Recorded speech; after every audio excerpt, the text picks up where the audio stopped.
मनुष्य खुद अपना शत्रु अपना मित्र कैसे होता है? भगवान कहते हैं कि जिसने अपने आप से अपने आप को जीत लिया है उसके लिए आप ही अपना बंधु हैं, और जिसने अपने आप को नहीं जीता है ऐसी अनात्मा का आत्मा ही शत्रुता में शत्रु की तरह बर्ताव करता है। समझ पा रहे हैं?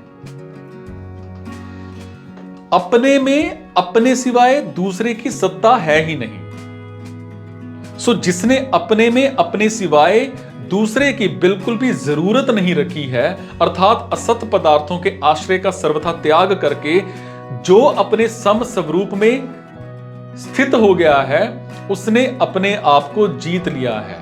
वो अपने आप में स्थित हो गया है। इसकी क्या पहचान है? उसका अंतःकरण समता में स्थित हो जाएगा, क्योंकि ब्रह्म निर्दोष और सम है, और उस ब्रह्म की निर्दोषता और समता उसके अंतःकरण पर आ जाती है। इससे पता लग जाता है कि वो ब्रह्म में स्थित है। मतलब यह निकला कि ब्रह्म में स्थित होने से ही उसने अपने द्वारा अपने आप पर विजय प्राप्त कर ली है।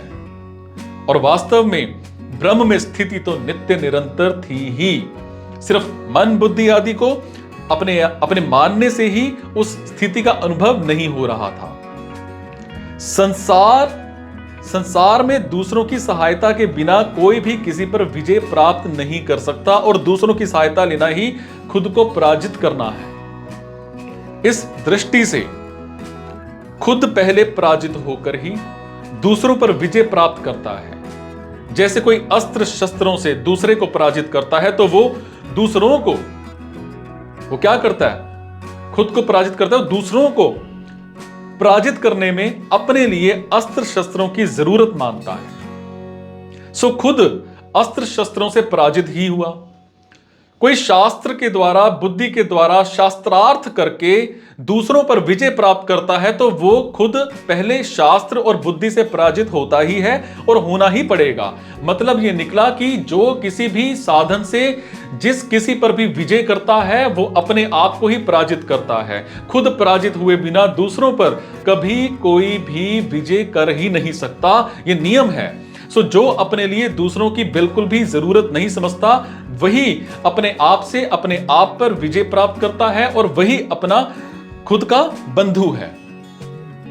जो अपने सिवाय दूसरों की अर्थात शरीर, इंद्रियां, मन, बुद्धि, धन, वैभव, राज्य, जमीन, घर, पद, अधिकार आदि की अपने लिए जरूरत मानता है, वही अनात्मा है। मतलब है कि जो अपना स्वरूप नहीं है, आत्मा नहीं है, उसको अपने लिए जरूरत और सहायक समझा जाता है और उसको अपना स्वरूप मान लेता है। ऐसा अनात्मा होकर जो किसी भी प्राकृत पदार्थ को अपना समझता है, वो आप ही अपने साथ शत्रुता का बर्ताव करता है।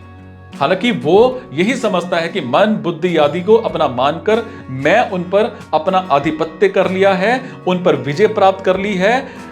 हालांकि वास्तव में वो खुद ही पराजित हुआ है। मतलब यह निकला कि दूसरों से पराजित होकर अपनी विजय समझना ही अपने साथ शत्रुता का बर्ताव करना है। जो अपना नहीं है, जो अपना नहीं है, क्या करोगे उसका? उसमें मैं और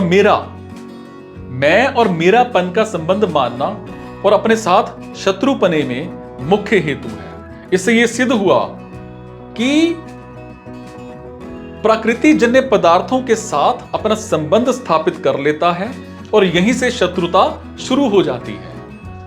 मनुष्य प्राकृत वस्तुओं पर जितना जितना अधिकार जमाता चला जाता है, उतना उतना वो अपने आप को पराधीन बनाता चला जाता है।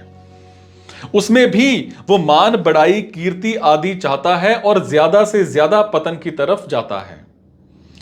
उसको दिखता तो यही है कि मैं अच्छा कर रहा हूं, मेरी उन्नति हो रही है, पर बात बिल्कुल उल्टी है और वास्तव में वो अपने साथ अपनी शत्रुता को ही बढ़ा रहा है। बड़े आश्चर्य की बात है कि जो मानव शरीर जड़ता का सर्वथा त्याग करके सिर्फ चिन्मयता की प्राप्ति के लिए हमें मिला है, उसको भूलकर वो वर्तमान में और मरने के बाद भी मूर्ति, चित्र आदि के रूप में अपना नाम रूप कायम रहे, इस तरह से जड़ता को महत्व देकर उसके स्थिर रहना चाहता है। और इस तरह से चिन्मय होकर भी जड़ता की दास्तां में फंसकर वो अपने साथ महान शत्रुता का ही बर्ताव करता है।